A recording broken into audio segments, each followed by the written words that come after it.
حضرت جابر رضی اللہ عنہ سے روایت ہے کہ نبی کریم صلی اللہ علیہ وسلم جب خطبہ دیتے تو آپ صلی اللہ علیہ وسلم مسجد کے ستونوں میں سے کھجور کے تنے پر سہارا لیتے۔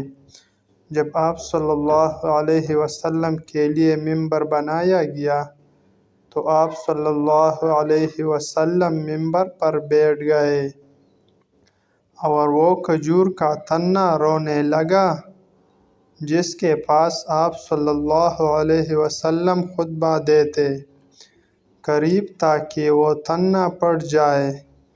آپ صلی اللہ علیہ وسلم ممبر سے نیچے اترے اور اس کو گلے لگایا۔ وہ تنا اس بچے کی طرح رو رہا تھا جس کو چپ کرایا جا رہا ہو، یہاں تک کہ وہ ٹھہر گیا۔ آپ صلی اللہ علیہ وسلم نے فرمایا کہ وہ تنا اس ذکر کی وجہ سے رویا جو وہ سن رہا تھا۔